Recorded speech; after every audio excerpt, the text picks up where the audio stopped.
Bonjour à tous, bon mois de février tous. Que la paix et l'amour du Seigneur soient avec nous. Que la faveur divine découle sur nous tout au long de ce mois de février. Saisissez les portes de vos ennemis et que toute la faveur et la grâce de Dieu soient avec vous. Que vous soyez en haut et non en bas et que vous soyez la tête et non la queue dans ce mois de février. Cela est notre partage divin. Dans le nom puissant de Jésus. Amen.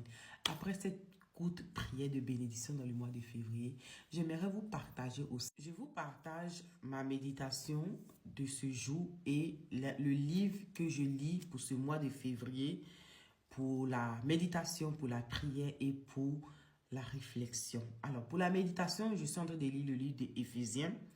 Donc, tous les 6 chapitres d'Éphésiens, tout le mois de février. Et pour la réflexion, le proverbe jusqu'à 28 pages, mais après, il manque seulement que peu de pages pour finir le livre des proverbes, donc vous pouvez le finir. Et pour la prière, le livre des psaumes jusqu'à 28 pages. Voilà, pour la prière, c'est aussi les méditations. Donc, c'est 3 livres en même temps. Voilà, vous pouvez faire un livre, voilà, disons, matin, à l'heure que vous vous levez, vous pouvez lire un chapitre, que ce soit Éphésiens ou Psaume ou Proverbe, mais la méditation, c'est sur le livre d'Éphésiens.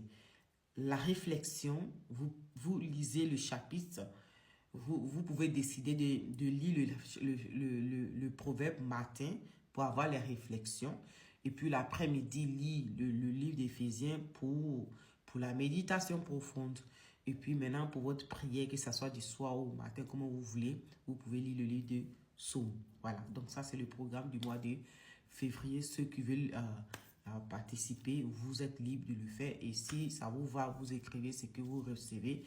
Mais toujours est-il que les leçons spirituelles que vous allez en tirer, vous pouvez l'utiliser sur votre vie, garder ça pour vous. Si vous voulez aussi, vous pouvez le partager. Ok? Sans plus tarder, je vais vous partager voilà, le passage qui m'a porté des réflexions ce matin. Nous allons le lire dans Éphésiens 1, à partir du verset 15. Allons lire. Il dit, alors, c'est pourquoi moi aussi, ayant entendu parler de votre foi au Seigneur Jésus et de votre charité pour tous les saints, je ne cesse de rendre grâce pour vous, faisant mention dans mes prières, afin que le Dieu de notre Seigneur Jésus-Christ, le Père de gloire, vous donne un esprit de sagesse et de révélation dans sa connaissance, et qu'il illumine les yeux de votre cœur, pour que vous sachiez quelle est l'espérance qui s'attache à son appel, quelle est la richesse de sa gloire, de son héritage qu'il réserve aux saints. Amen. C'est tellement enrichissant ce que je viens de partager. Alors, Paul se rend compte de la foi des Éphésiens et donc, il parle de leur foi et surtout, il parle de leur charité. Et d'ailleurs, vous allez noter que Paul parle de plusieurs choses. Il dit, si nous avons la charité, si nous avons tout ce que nous voulons et que nous n'avons pas la charité, nous ne sommes rien. C'est comme nous n'avons rien.